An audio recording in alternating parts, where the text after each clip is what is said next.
Bozcaada Caz Festivali'nin bu sene 5. senesi. Çok mutluyuz. 50. 100. senesini görmek istiyoruz bu işlerin. Öyle bir böyle perspektifte gidiyor bütün ekip, bütün kurgu. Pandemiden önceki yani pandeminin olduğu sene aslında kendimize bir söz vermiştik. Adaya böyle çok yayılır festival gibi bir hayal var. Belki duyanlarınız olmuştur. Avignon diye bir festival vardır böyle dünyada. Tabii o tiyatro tarafında ama bizim böyle hedef aldığımız işlerden bir tanesi Avignon. Ne yapıyor onlar, neden önemli? Böyle Bozcaada daha farklı bir dokusu var tabii ki o şehrin ama böyle bir yeri alıp her yerini festival havasına sokuyor. Her köşesinde, her mekanında böyle etkinlik, her şey bir şeye dönüşmüş vesaire. Biz de öyle bir perspektifte bu festivali büyütme iştahındayız. Keşif etkinlikleri bunun için böyle kurguladığımız bir araç gibi. 5. yılında da keşif etkinliği kaç adet etkinlik var? 58. 58 tane etkinlik var yalnızca festivalin haricinde. Bu 58 etkinlik içerisinde ilk bu mu? Evet. Öyle frekanslar falan çok da değil yani Murat, çok da üzülmeyelim.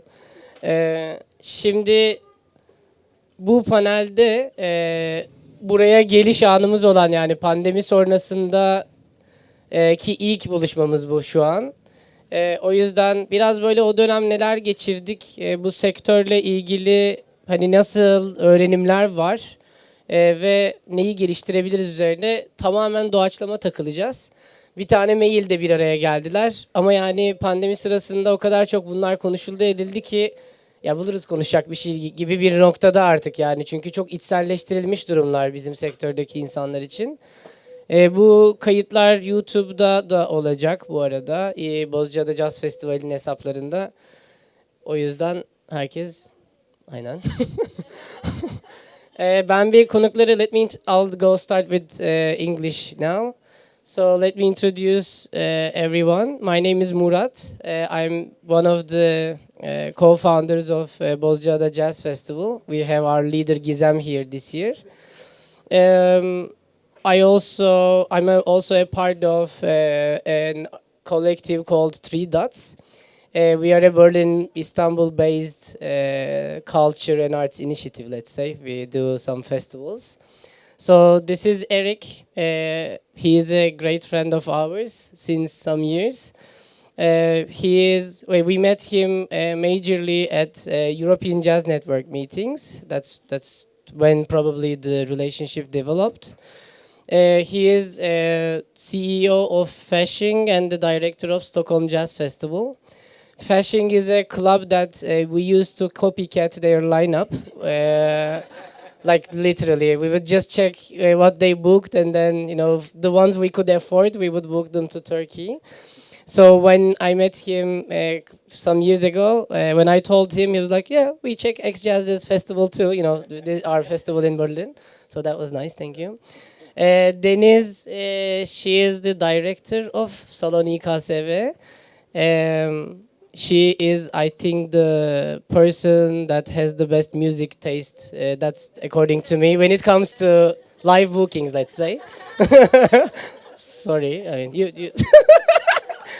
I mean, she's a very old. I mean, we've been doing business since 10, 15 years maybe. Aydın is the general manager of Borusan Sanat. Director.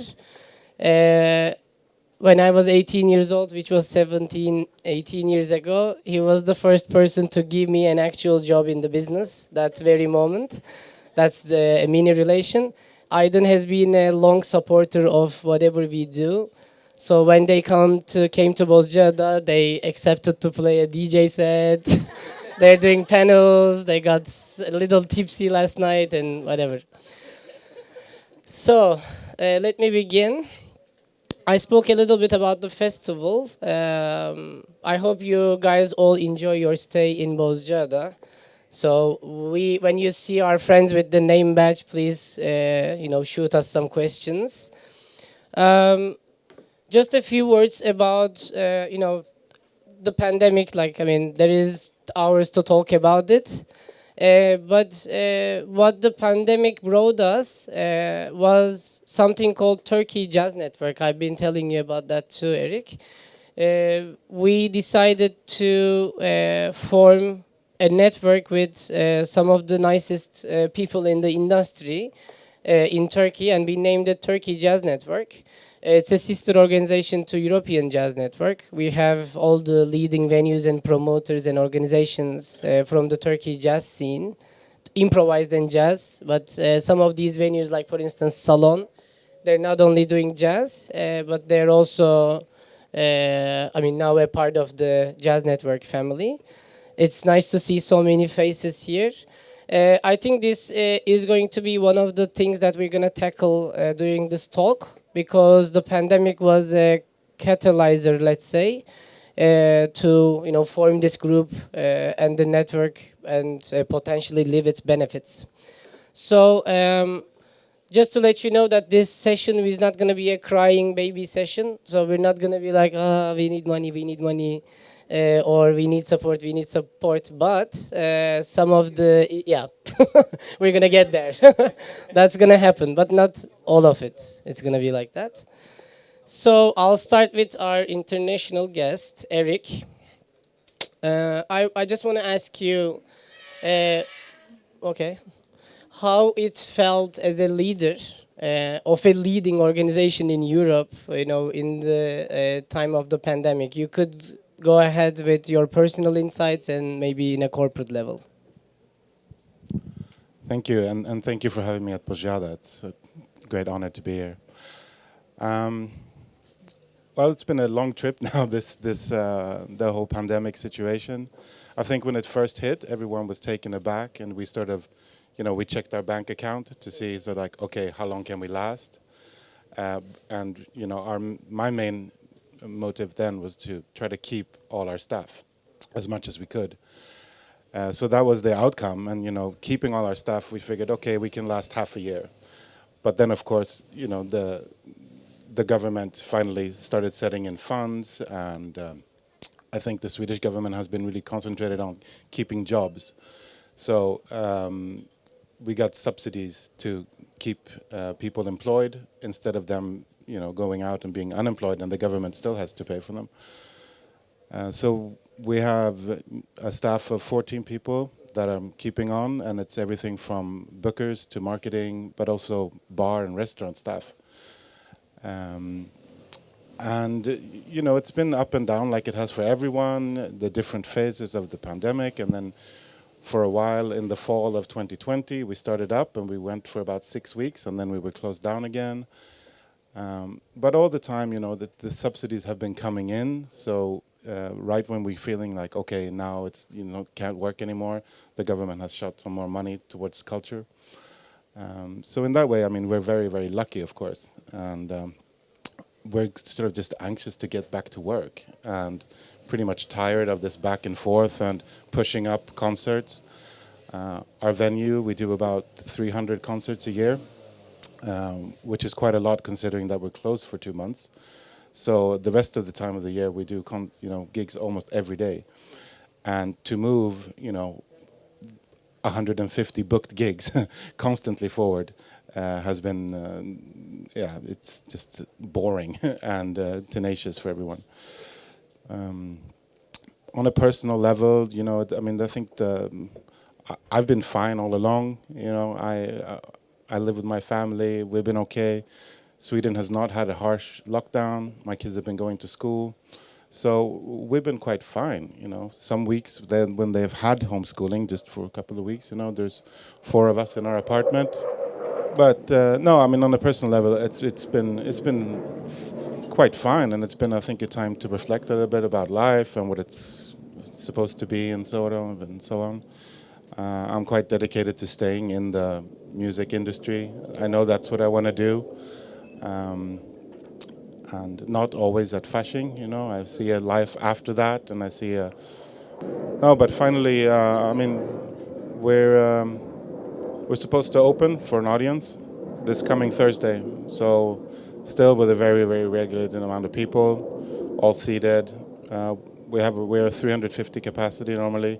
Now we're about at 80 people. So, but as long as we can keep going, and during the whole pandemic, we have actually been streaming 2 concerts a week, also to keep musicians alive. They cannot only survive on 1 fashion gig a week, of course, and then there's thousands of musicians, but also to keep in touch with our audience and the musicians, and all along, just trying to find different initiatives that we can apply for money for, to just give it to the musicians. So yeah, I mean, and I think there's a lot of talk, we might get into that, about people leaving the industry, but truthfully in Sweden I don't really see that. The staff around music and culture, technicians and so on, people have left. But the artists, they remain, at least in Sweden. Thank you. We just had our first meeting at Turkey Jazz Network yesterday, and that was among one of the discussions there. The talent that we're losing, meaning the people that work for the industry. When I joined the entertainment business 20 years ago, it was a time where like everybody wanted to work here, and like there was a passion towards the industry, both with the economical burden that's coming on especially the music sector, and things like pandemic and all other things.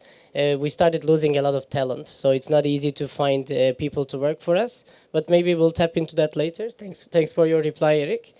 Deniz, the next question is for you. I know you are a survivor of so many events that happened in Turkey. Being the director of your business, and also at Positive, like we've gone through so many different things. It's currency crisis, terrorism, and name so many other things. But what was it different this time? Like how was it different this time? What did it feel for you? How did you guys cope with what was changing and coming?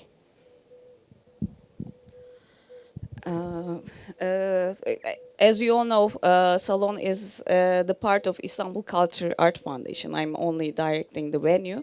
But we also have festivals, music festival, jazz festival, film festival, theater festival, 2 biennials. So it's a big foundation. So when the pandemic first hit, of course it hit the venue first, because it was during March, only we were operating.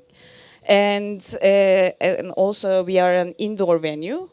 We had to immediately shut down. And then, not separately, but together, all directors, festival directors, and foundations other directors started to, work on. Our first aim was keeping the human resources as well, like you. Because we immediately understood that it will take more than a couple of months, maybe year, 2. First we thought 1 year, but it didn't happen. So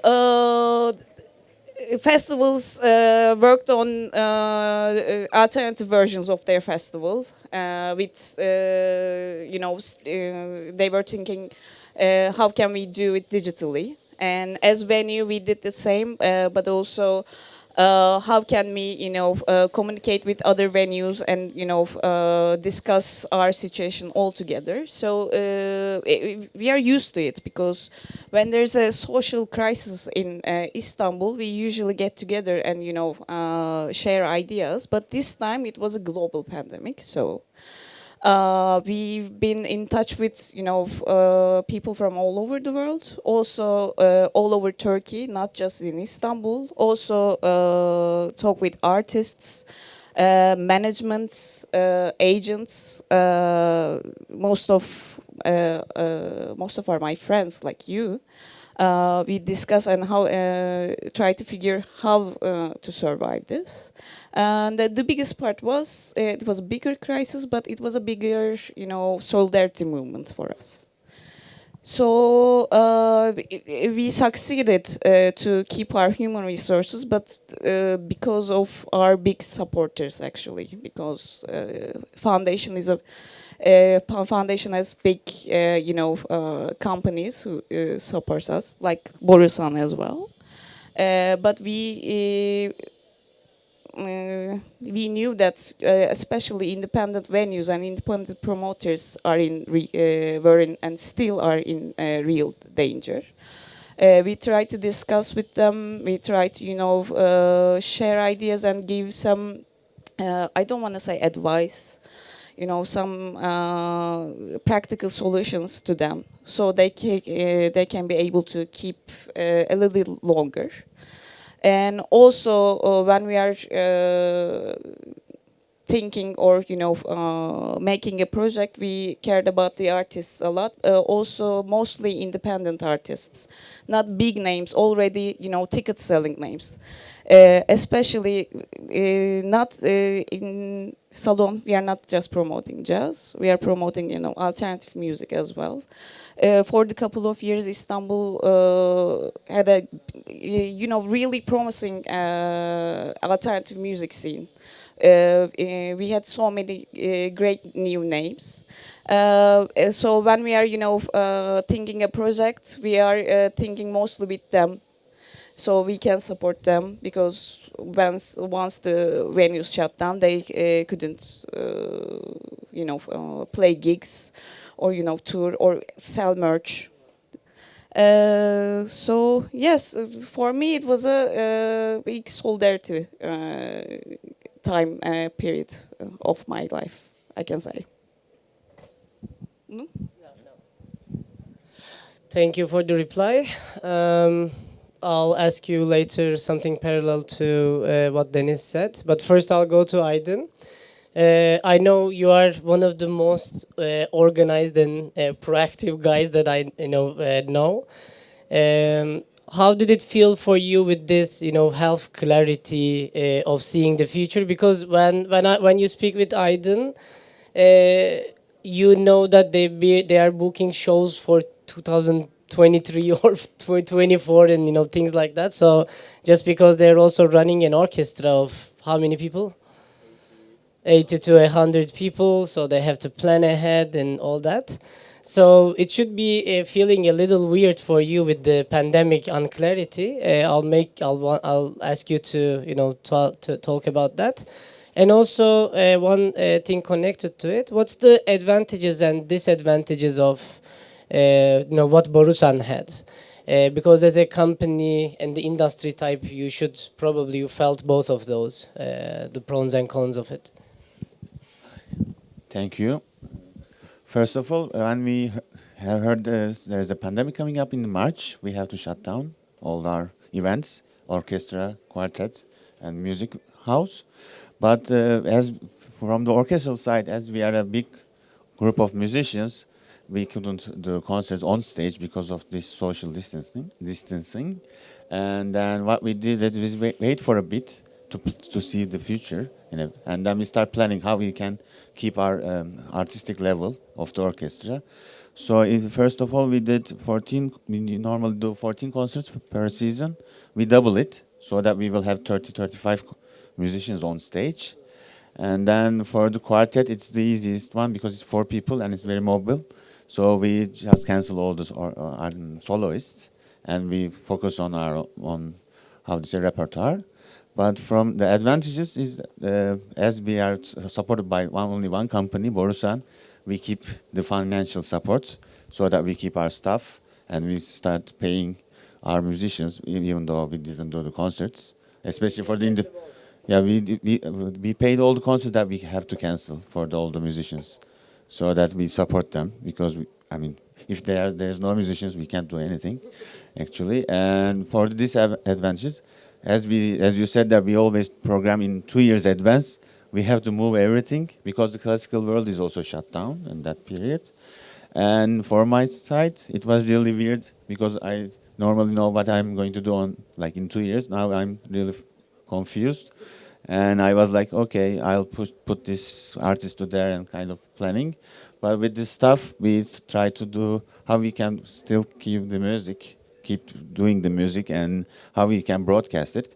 As we have a radio, we keep doing live radio concerts for the orchestra and string quartet. And then we switch to digital platform, to Borusan Sanat.tv. And what now we are just trying to get on track, but I mean, first of all, losing the program in 2 years advance is something I never experienced it, but I'm getting used to it. Now I'm planning 2024 and 25 actually. Yeah, but it's kind of weird as a feeling. So the advantages and Advantages. I mean, first of all, financial support because the Borusan, and disadvantages immobilize the orchestra is really hard. We have a venue, music house, so that we can use it for our concerts, and we have a rehearsal space, so we can use our rehearsal space to shoot video film our orchestral concerts. These are all the advantages. Disadvantages from the industrial side of the company, they have to go a little bit, how do you say, shorten their financial incomes, but they, as a family, they support us. So as a big company, it's kind of weird to see that everybody's thinking about what we can do, what we cannot do. And industrial side is a little bit different than us because they are more on currency and one and zeros and stuff. But I mean, as the family was supporting us, they didn't reflect it that disadvantages to us mostly. But on the other hand, they support everyone. I mean, in the company and all the musicians that in our pool for the orchestra. So this is the thing. So for an independent company like ours, our main focus and struggle was to keep the team together. But we managed it. I don't think it's this thing is totally over, which we will come to that right now. But I think as far as I see it and feel it, I think we passed the most difficult part of it. So I'll come to that area.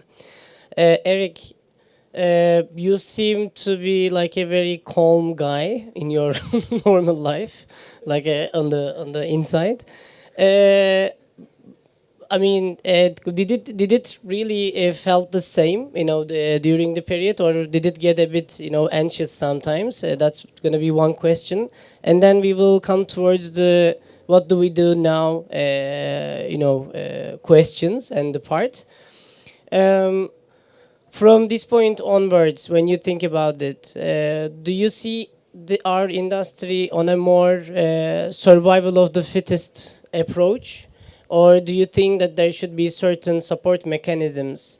And finally, just connected to that, why does an industry need something like this? I mean, why are we different than a shoemaker, for instance? Yeah, good question. I am quite a calm guy, and I've kept my calm, I think, during this whole pandemic. Also, but I think, and that has sort of a relation to what your second question about financing, and of course the moment. Something to do with you, but Yeah. I don't know what message is this one. Someone's trying to tell me something. Yeah. Careful, sweet. Yeah. Okay. No, but when you sort of understand that you're going to get financial support throughout all this, of course you mean that calms you, and no, I haven't really felt the stress of that. Only the stress of sort of keeping in touch with our staff and the knowledge and when we're going to open up again, of course.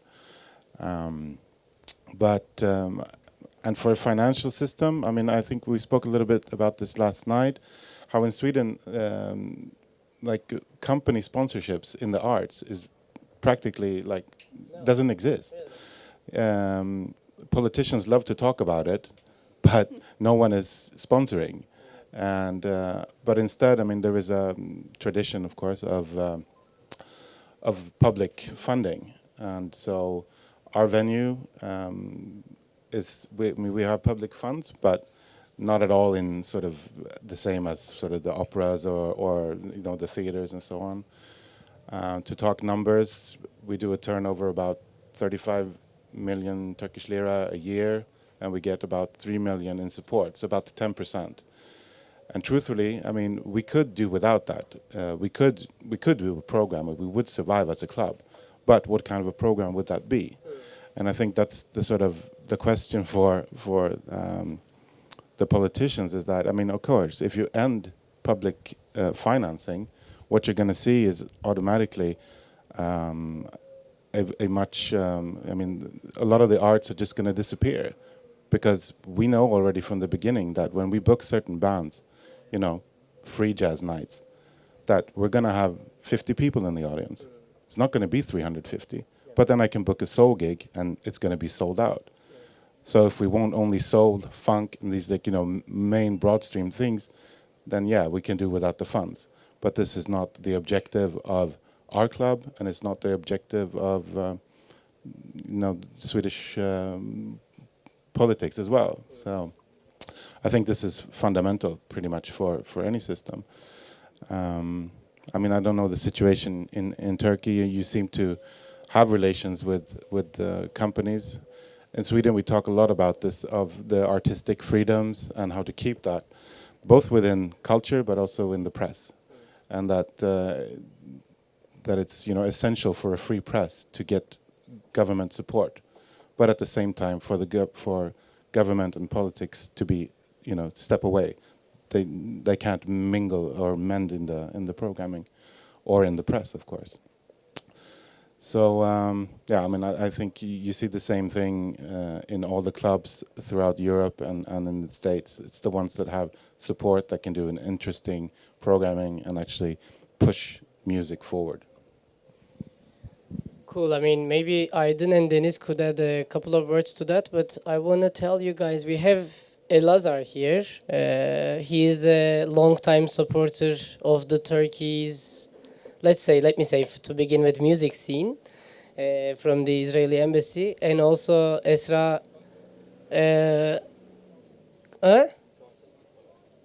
No, consulate. Yeah, but I mean, I always mix the. Sorry, man. And also Esra Hüsn from the British Consul. So they do a lot of. I mean, we do works with them. So I was just asking you today. You don't really work with a lot with these embassies, for instance, the international ones. But if the Swedish cultural money gets involved in the scene, you come to the conclusion that you don't only do entertaining stuff, but rather support the gigs that wouldn't be normally supported. Would you say that it's similar, according to your view, Deniz? For this subject, I don't think I'm the right person to ask, because we have good relations with embassies and consulates, but as the head of a mostly contemporary music venue, contemporary music is the least priority for the support. So I think, I think it should be that way as well. Right now, especially, you know, consulates and embassies, they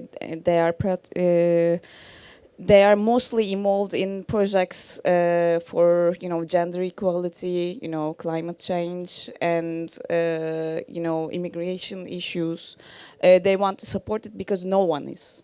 So in Turkey, it's not like, hey, Elazar, I'm, you know, booking an Israeli band, so can you give me money? It's not like that. It shouldn't be like that, by the way. Yeah, it is, but but you should, you know, when you are asking for support, you should, you know, build a project with long-term sustainability. So especially British consulate is looking, you know, culture and art support that way, which is a good thing. Because we are, as you know, we talked about it last night. We are getting big support from commercial sponsorship. They are the survival mechanism of us. But with consulate supports, they are opening our eyes to other issues, both in entertainment and both in culture and art. Starting from last year, I guess, thanks to Özlem, by the way, and her team, we started, as Bozcaada Jazz Festival, we started getting a fraction of our budget from the Cultural Ministry. I don't know the exact department in English, but Telif Hakları Genel Müdürlüğü. Well, somebody will translate it for me later. Just to give you a rough idea, Bozcaada Jazz Festival's budget is about 40% support. No, let's say 30% from the ticket sales, about 20% of you guys drinking a lot, bar income. So about 40% is the corporate money, and this year, let's say about 10% is the institutional support. So I don't know where we should take this. On that level of the percentages, but I'm hoping that, the total budget just doubles. Maybe keeping all of those on the same percentages. I'll change the subject a little bit. And how are we on time? Let's do another 15 minutes more talk. And then if you guys have any questions, we'll do a small Q&A. Deniz, you think that the club scene will be or might not be open? You were just giving me different signals in the different weeks. You were more positive a few weeks ago, but I think with the new COVID cases or the variant thing, we were more on the pessimistic side. So how do you feel like it's going to happen for Turkey? And maybe, Eric, you could give a few words there. Aydın, you just sit. My personal feelings are changing day by day. But right now I'm more optimistic. Right now the main discussion should be, and actually just last night we heard a step about this situation for the first time from the government, which was a good sign. The president announced that concerts, which these words it never been said during this pandemic. Concerts, theaters, and movie theaters should host their audience with either vaccination cards or PCR tests. We don't know the exact timing, but it's a good step because right now, especially in US, they started this mandatory, regulations for indoor venues, outdoor venues, and also outdoor festivals. Just at the beginning of August, Lollapalooza Chicago, hosted 400,000 people. With PCR tests and vaccination mandatory. So with these regulations, live music scene, both indoors and outdoors, come back. Yeah, but if you ask my question, when will it happen? My answer is still 2022, spring or summer. Because first we have to start this policy as soon as possible and check the situation, also the case numbers, everything. We have to start with seated shows again with masks, and then day by day we still have to keep discussing this situation, and at some point we should discuss standing shows, especially indoor. When standing indoor shows starts, then we can say yes, live music is coming back, because as you are promoting a festival right now. Seated shows with audience is not the, it doesn't have the similar feeling. And from our side, as promoters, we really don't like to say the audience, please sit, please don't dance. It's against its nature. So yeah, indoor standing shows when it starts, I will be relieved. But we still have time, like I don't know, 6 months to a year again. What do you think? I agree with everything you say, and who knows when we will open up. You know, we thought we were gonna be open by September. We thought we were gonna have full capacities mid-September. Now the numbers are slowly climbing. I'm also hoping for this like mandatory vaccination proofs or PCR test. I don't think they will introduce it in Sweden because it's politically not very correct in our society to force people to get vaccinated. But at the same time, I mean, I think you come to a point where you say there's a whole industry waiting to be open. It's a whole culture sector waiting to be open. So if you don't want to get vaccinated, okay, you don't go to gigs. But yeah. But will you be asking for vaccination proof coming into the fashion if that comes? So you will never be able to do that, you say, yeah? But there will be still choice. Yeah. Or PCR. Yeah, but as a company, we can't do that. I mean, we can't enforce stuff that's not by law, you know. So I think we have to have government regulations on that. Government should say it. So President announced it, so it should have come from the government. Like Berlin, Merkel said, "I'm not going to, force vaccination as well." But to keep the culture and art, also entertainment industry, they are discussing about this policy as well, because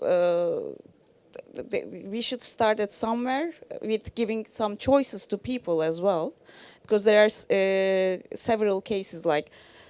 If you already had COVID, like 6 months ago, and with a negative test, you can get in. With 2 vaccinations, you can get in. If you don't have any of it, get a PCR test, and you can still involved in, events. But we have to start it somewhere, because, otherwise we will keep, opening and shutting down, and we are always first ones to go. Let's face it. So yeah. We discussed mostly about the live music and also the venues and festival part of the situation. And I intend to keep it that way. If we dive into, for instance, what the artists have been feeling a lot, that's another panel, maybe even longer, by the way. Just to mention here also for the recording is that these people have been in different panels and also closed gatherings. We've been discussing a lot about how to help and support the artists. Actually, most of the whole of these discussions was, how they were feeling like, what we could do for them, etc.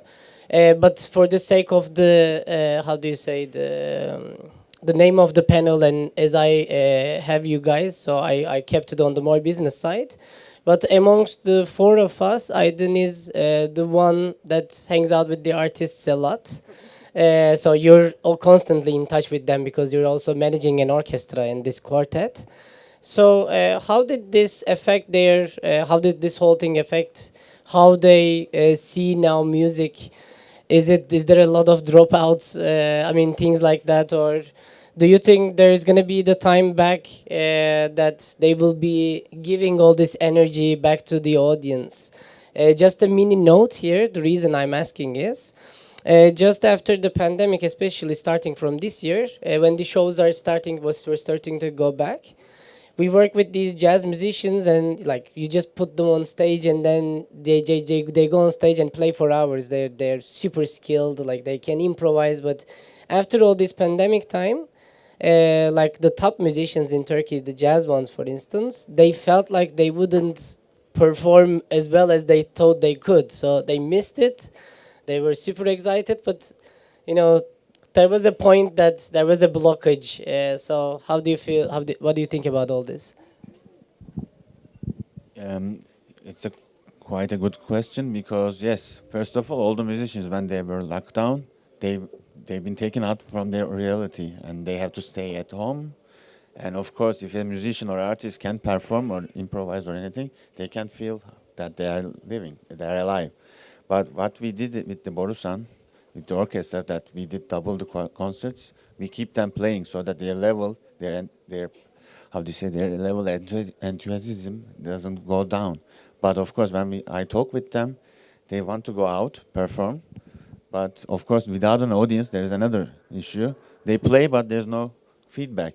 So when we did the concerts for video, we have to clap like all the stuff. We are like clapping a lot so that they will keep supporting them. But I mean, there are lots of dropouts. Of course, they move to other businesses, especially if they have a talent in baking and stuff. They go to baking and cooking and stuff.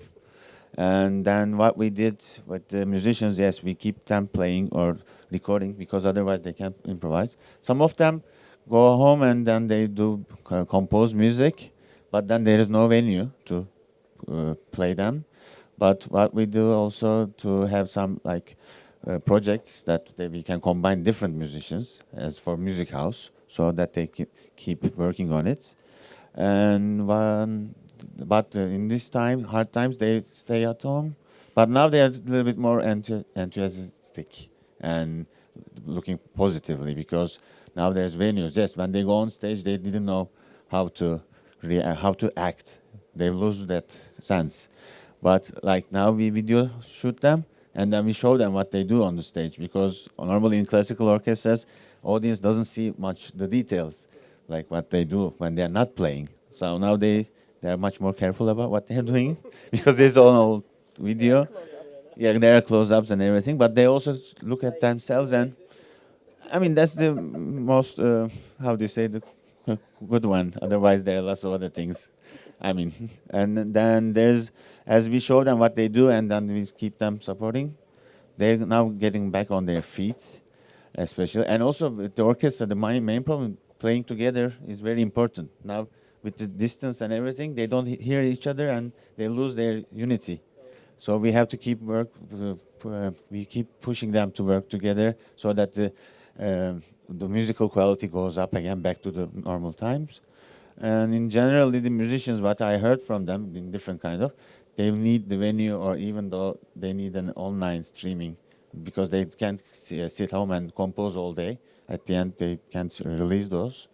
So now it's going better, in my opinion, for the classical side especially, because now the state orchestras are now performing open air. But when it comes to seating concerts, our audience is seated, and they are 60 plus. So we need that audience. Yeah, we need that seating concerts also. But unfortunately, with the lockdowns, they can't go out. So we lose our mainly classical music audience. Now we try to get them back in. But most probably, we were planning to open on October, the season. But I don't know if we can, how do you say, invite them back in the venues.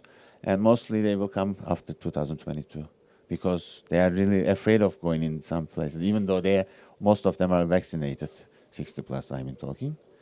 But hopefully we will manage it in a year. Thank you. I'm gonna wrap it up. If you guys have any questions, yeah, cool. There is a couple of them. Generally, people are shy to do it, so thank you guys. Just a few words before we finish. We couldn't dive all the way deep into what we discussed, and it's not easy. Even at European Jazz Network Tea Talks, we dive into this for 2-3 hours, and they're not panels, they're just in free flow. But let's say that we were discussing last night amongst us. We found out in Turkey that this support mechanism that we call it is a miracle that we were expecting, in the sense that we weren't just prepared for it, and the industry didn't have any plan. The cultural professionals, supporters, and all of them were not just prepared. So we noticed after a while that it's us, these people, that are going to I mean, these cultural professionals that are going to make suggestions and build systems for the next rounds, that we will be more prepared this time, especially support mechanism for artists. I think in the professional side, the hardest hit ones, the venues. I mean, the venues have really big trouble during this pandemic time, and also the freelancer people, of course. So the learning from this is these mechanisms to be prepared from this point onwards. And I think the Turkey Jazz Network just was a simple step towards it. And we've been hearing a lot about similar organizations and ideas being built. I don't remember the word exactly, but music platform, I guess there is Funda, was it? It's Funda, yeah? For instance, this music platform thing was built at least to finally have a number of people working for the industry, because they were all undocumented in Turkey. Because they just write simple invoices, open money, like that kind of stuff. So you see this movement slowly building forward with the help of the pandemic, so that maybe the professionals that will come later in 20, 30 years will have a much prepared scenario. And I don't want to blame all the way Turkey for this, because our friends in Italy have been having similar stuff. Actually, Italy was a bit harder in some ways. In Germany, where I live, they threw money on us. They call it, helicopter money. Personally, I got over 20,000 euro support, I guess. I mean, that's good money. So it's different in different countries. So the learning from this is that, firstly, the mechanisms to be built, and lastly, the Turkey Jazz Network type organizations that we are super proud of. Thank you for listening, everyone. I think we are right on time almost, so I'll start with the question. Would you like to get the microphone? Thank you. Okay, tying back to what Aydın was saying, well, yes, we know we are here in Bozcaada Jazz Festival, and you have something else going in Bergamo, I think. But and we have a busy season in Istanbul. But I'm wondering whether cultural events, gigs, festivals outside the cultural capitals would find it difficult to get back on their feet. And are you having any provisions? Are you foreseeing that? How will those events outside the Istanbul or Stockholm will manage? What are your thoughts on that? That's a good question. Should we start with you? I think music-wise, Sweden has. If you look back maybe 30 years, there were venues in all the small towns or medium-sized towns, and there was a band could make 20 stops all around Sweden in different venues. Now it's mainly the big cities that keep the venues. So it's a sad kind of like development that we're seeing. The jazz life in particular, it's mostly like idealistic, people working for free, putting on shows, getting small funds from their municipality. But it's enough for jazz bands to make little tours. But I think this is a development that we're just going to keep seeing, unfortunately. And they are also the last ones to reopen, I think, because there's also no sort of if you're not making your living from it, you're not in a rush, Whereas we just we want to get started tomorrow. But they're like, no, we can wait. It's half a year, and then some people left, their organization and stuff like that. So, it's going to take a long time. I'm mostly doing business. I'm 100% doing business in Istanbul. But all I can say is, even before the pandemic, these kinds of events, this off the capital or boutique events. It was like a gamble. These guys are very courageous from my point of view. They started this jazz festival with a dream. with an idea, and they pushed on it and worked on it, and finally be able to happen, and still keeping to happen. But our main structure, this music industry structure is not strong enough to survive. It's a really fragile structure. Keeping festivals going, especially independent and boutique, it's really hard. So they need the biggest support. Because in Istanbul, you can reach everything with your hand, even this microphone. But in Bozcaada, you have to bring it all here. And if all is broke down, then you are out of a microphone. Yes, yes, you should. And it means it costs money. And you have to build a stage from nothing. I'm running a venue. I already have a stage. I already have a sound system. So for me, promoting a concert, it costs like 1 per meter. For them, it costs like 10. So I hope they survive. I hope the other, cities follow their footsteps, because this kind of events, culture and art events, is the main attraction for tourists. We don't have that mentality in Turkey, unfortunately. But even if you check Primavera, yes, Barcelona is already the most touristic and most well-known seaside city, but just for Primavera, like half of European youth are, traveling over there. They're spending their money over there, and they are, getting the they're getting to know more about the culture, Spanish culture, Catalan culture. So if you want to build a strong, tourism, attractions, you have to have festivals and culture art events. So I'm really excited for Bergamo as well, because it will be their second edition in 4 years. Yeah. So yeah, hopefully they will start to promote it every year as well. Yeah, I can add something on about classical music outside of Istanbul or big cities. Personal fundings are very important in those cities, because lots of, how do you say, well income or rich people, they do some concerts on their gardens, so it starts to attract people to do concerts, and also the people who didn't have a chance to listen any classical or chamber music, they have a chance. But mostly they start with their friends to do this. But after a while, once they get in more bands or orchestras, not orchestras but string quartets, they go to open it up to public. Like with the Borusan quartet, we do some concerts like that. But of course, for quartet, it's acoustic mostly, indoors or outdoors. We do some miking, but people has to be much more courageous about it.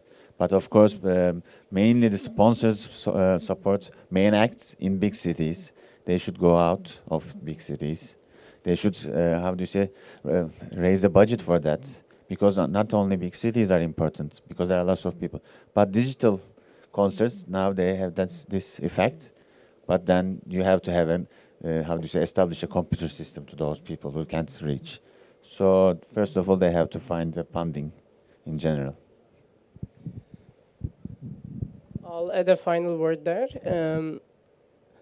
A friend of ours, 140 Journos, Engin, had an interview I've seen on YouTube. He was saying about Turkey that it's the best research and development country in the world for so many occasions. I strongly believe that. We believe that there could be easily 50 to 60 festivals like Bozcaada and Bergamo in Turkey as of now.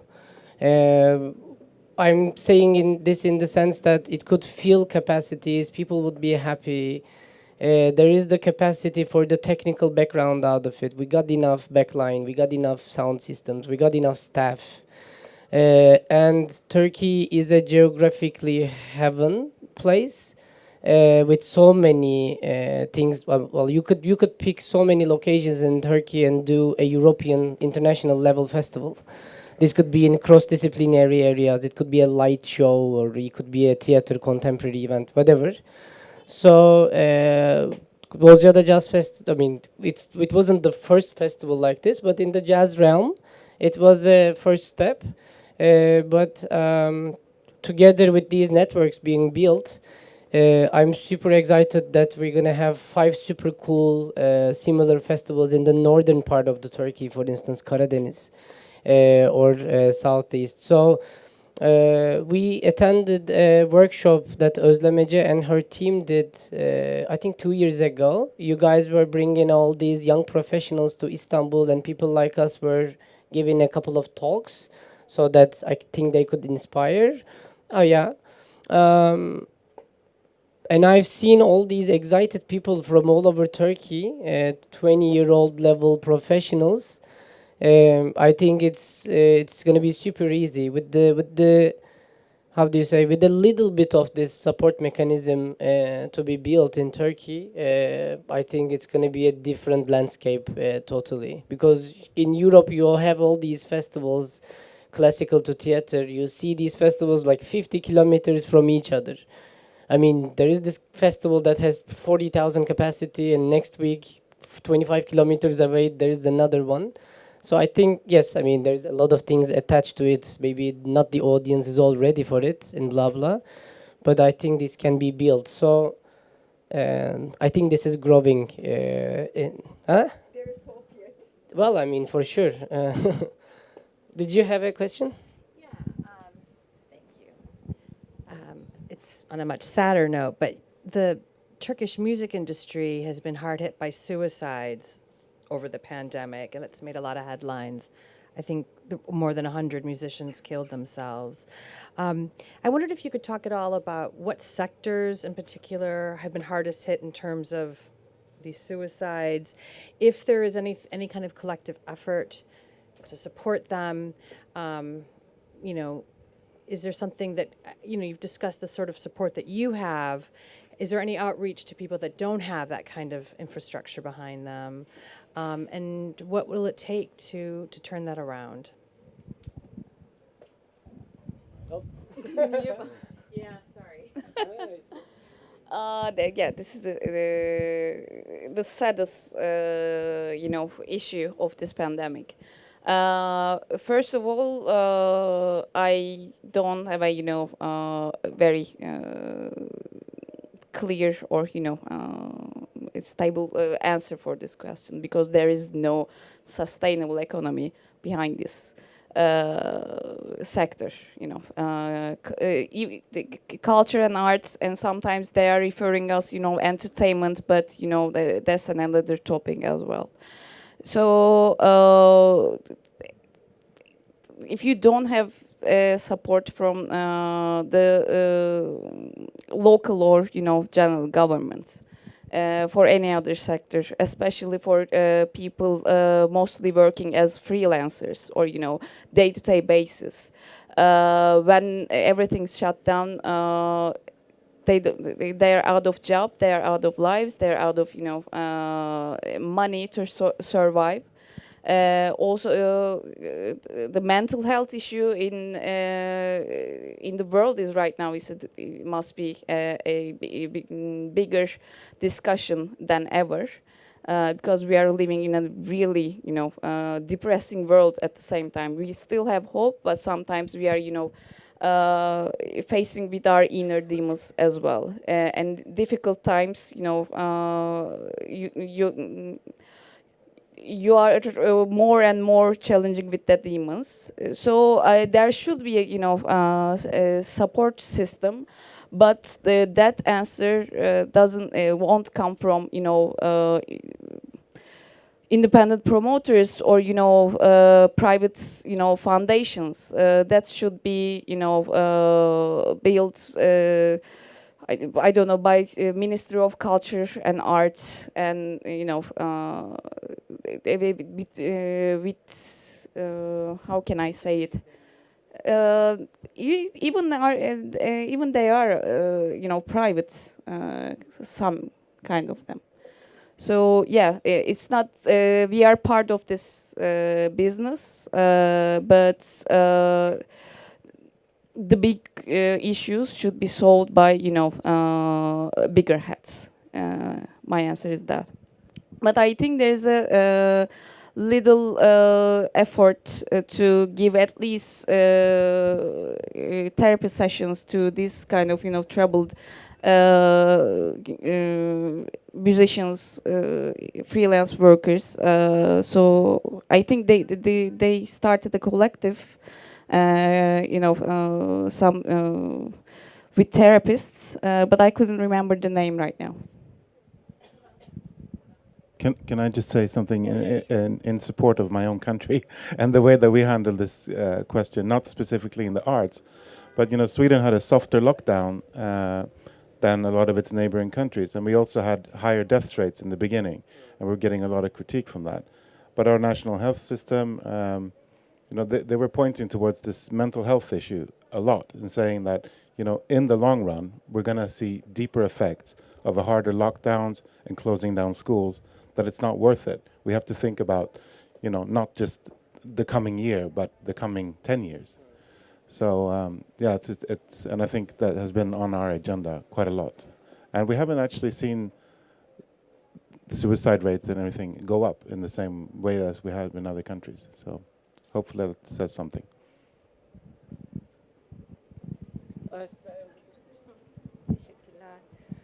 Just to clarify some points about why the musician suicides were such a big case in Turkey, and maybe to give some insight about the funding ecology in Turkey. As you've seen, we have so many entrepreneurs, either from civil society or the private companies, doing such great work in the arts and culture in Turkey, because our governmental system is totally very much state-oriented, which fell apart after 1980s when state gave up funding to the arts because of the changes in the culture policy. But this is not happening only in Turkey, in UK. So we've all evolved globally to a mixed funding system. But the thing is that even when there's a mixed funding, the state takes care of the structural, some basic rights where artists are legally defined as artists. They have pension rights. They can think about their retirement. They have health insurance. But when you look at Turkey, all those are freelancers. But when we say freelancers, it's not entrepreneurial coolness. It's lack of these solidarity systems. They got totally shut down from their incomes. And sadly, this happened mostly in the music industry because first we thought music industry was the safest because they didn't need to be non-profit, they didn't need subsidies, they had their income, box offices, sponsors loved the music industry, but Turkey, so many things changed. We lost the tobacco support because of the changes in the, legal system, alcohol, of course, basically, and the comment about the cultural institutions, international cultural institutions like British Council. Yes, 90s, when you looked at the Istanbul Music Festival or the Jazz Festival or positive productions in 1990s, it was all about Goethe, Dutch, British Council. When you wanted to invite someone, you went to them because that was the start of the global networks. I mean, in Turkey, when the Istanbul Music Festival started in 1970s, that was like, wow, what's happening, So 1990s were the start of the international artists showcasing in Turkey, thanks to these consul generals, embassies, offices. But what happened is agendas change, cultural policies change. When you look at British Council, we get only 15% funding from the government. That's what we call development fund. So my job is to make best use of that 15% in the arts. All the income generation is coming from English teaching. With China going blank, with India going blank, we lost all our income. So now I think that this is a new phase. I'm coming from the local infrastructure as well. I was shouting at these international cultural offices, blaming them for trying to come up with their own projects and not supporting us in the local structures. And now I'm hearing it rightfully from other colleagues as well. But this is how we've evolved I mean, I don't think we'll have much left from international cultural offices sponsorship systems unless they have a language teaching school in that specific country. It's shrinking. Globalism is changing. People do not need British Council to hear about an artist from UK. You're already going to the showcasing, you're going to the music fairs, you don't need us, sort of. That's why it's evolving into a different phase. But in terms of support systems, I think we should give credit to the private companies and the civil society. Ministry of Culture and Tourism tried to make some calls to the artists, but for you to get a funding, which was really small, like 1,000 lira or 2,000 lira, which is not even like 100 euro, it's so sad, you had to be registered as an artist. But who in the world, in Turkey, can be registered as an artist? I mean, how can they apply for government funding when they're not recognized by the government as an artist from the start? This is not only for the musicians, this is for the visual artists, this is for the dancers, performing artists. I mean, all those classical musicians at Borusan, I mean, they're so lucky, but they're a bunch. That's why we don't have freelancer classical musicians other than those who are related to Tekfen, Borusan, or who else, maybe some other few companies. So, I mean, this is where we are now. But I know that İKSV did many support funds, like film festivals collaborated with Netflix to give funding to the film producers and, again, film industry professionals. And then there are plans to support musicians.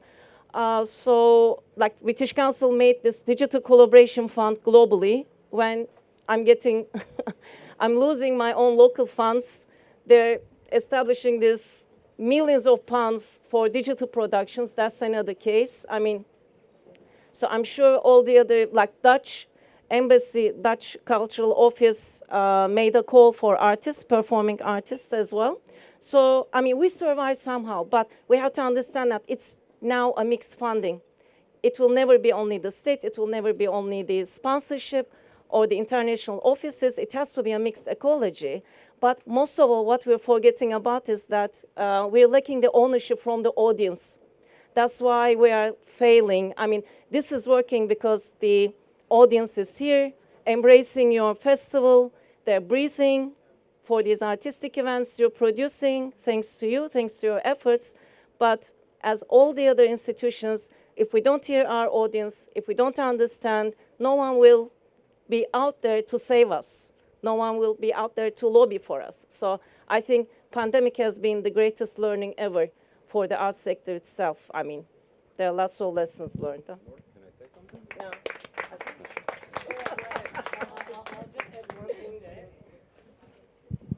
That was, I mean, such good notes. I'll just add one thing there. The last part you mentioned was super critical, I think, amongst the others. Also, the last part for me was what I've seen in our cultural sector in my professional life. We were so focused on what we wanted the audience to have, rather than what they were really actually maybe demanding or asking for. I've been in so many organizations and companies that balance was gone a little bit. In like for instance, in a festival like this one, we are doing a lot. But I mean, as you say, the audience is already here. They're already having a good time. The music is maybe not the most important thing, even because they wanna breathe. They wanna No, I know. I know you said that, but there is a part that they're already here. We are trying with, amongst professionals like, our generation, now we are trying a bit more to know and hear what they are also asking for. So that will also bring an audience development. For instance, we tried to do a festival in KEŞİF, which we failed. The festival is also going on now, but our part was failed. We just pushed what we had in our mind and there was no demand. The ticket sales were bad, so we were just copycatting what we were doing in Bozcaada, for instance, there. But now we noticed together with Bergama that, okay, I mean, what the audience there really needs, what's the identity of that city, that location, how we could blend there, what we could give to them. So yes, together with the cultural institutions and cultural money, the audience should also have a big ownership. We missed that part a lot. Now we're learning about it. So I wanted to emphasize that. Elazar. I just want to say maybe something short. The way that we are working, I mean, we don't have like a big project that goes throughout all the year. I mean, we work a little bit different than what you said, Denise, because, you know, our door is open, you know, for everyone. For example, Murat, you can say, listen, we're doing the Bozcaada this year. We want to bring a band from Tel Aviv. Can you support? And I think most of the people that working with me can say that I never say no. I mean, really, I mean, maybe the budget that we can give is not the same budget of, you know, the French Institute or the Goethe Institute, but every time someone said we want to bring someone, yeah, let's do it, you know. Even with the Bergamo, you know. You're a bad example. I'm sorry. It's because of you they don't like me. So, I mean, we always try to say yes, and especially when it's festivals that are outside of Istanbul. So, you know, festivals like Bozcaada, Bergamo, Gumush, every festival that it's outside of, you know, our main area that is Istanbul, because we're in charge of Istanbul, but all of the region. So yes, it's not like a project by, we work differently, you know, it's not a project about, you know, gender or thing like that. We're working mostly about festival, concert, or project like this.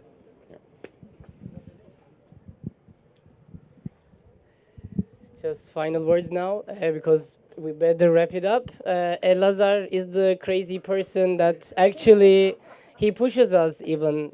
He takes it to a level for this industry. It's not like we need your money or the things like, I mean, like as a person, I'm telling you, we need cultural professionals in Turkey like you more, because he was actually pushing us. Hey, let's do things together. Hey, are you doing it due to COVID? But how do we do it? He is working with us on the programming side of it. Hey, did you check this band? He has got a list of acts, you know, things like that.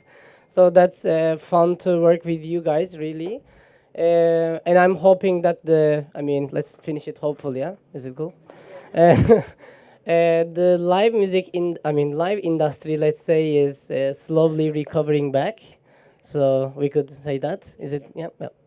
And then it's taking a hard hit, but I'm seeing every minute that we took learnings out of it. Even spending, you know, some time with you guys here makes us feel a lot of, how do you say, exchanging ideas, developing our businesses, etc. I mean, there is Elif here, like she was one of the first people who was teaching us how to do this business. So there is a lot of exchange of information, and I'm hoping that this will grow. Maybe a situation like pandemic helped us a little bit come closer, that I could say.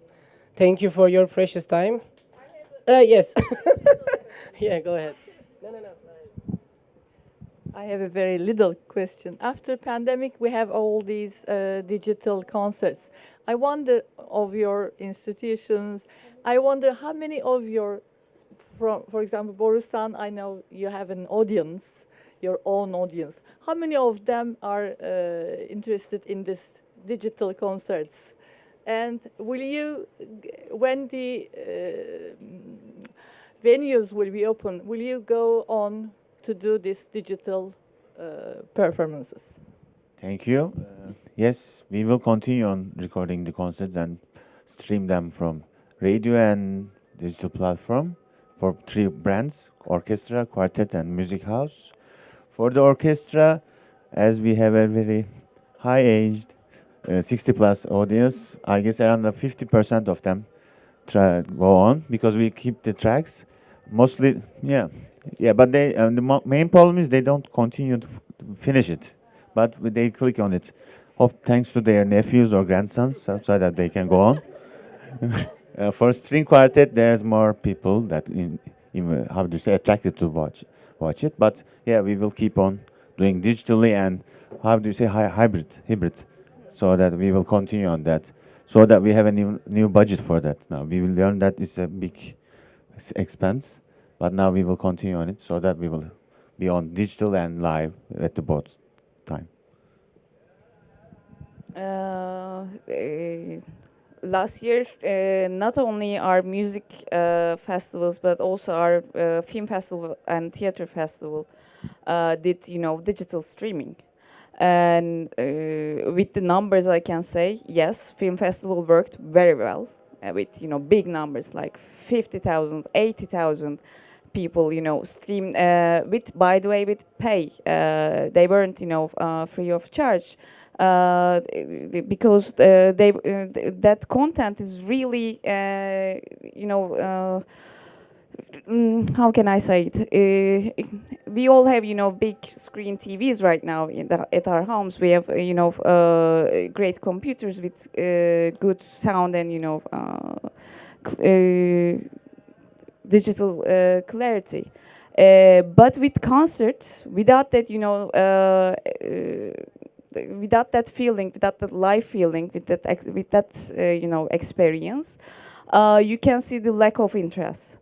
So streaming numbers of concerts, I can say for jazz, for classical, for contemporary, with pay, it was really, really, small numbers, like maybe 100, tickets per concert.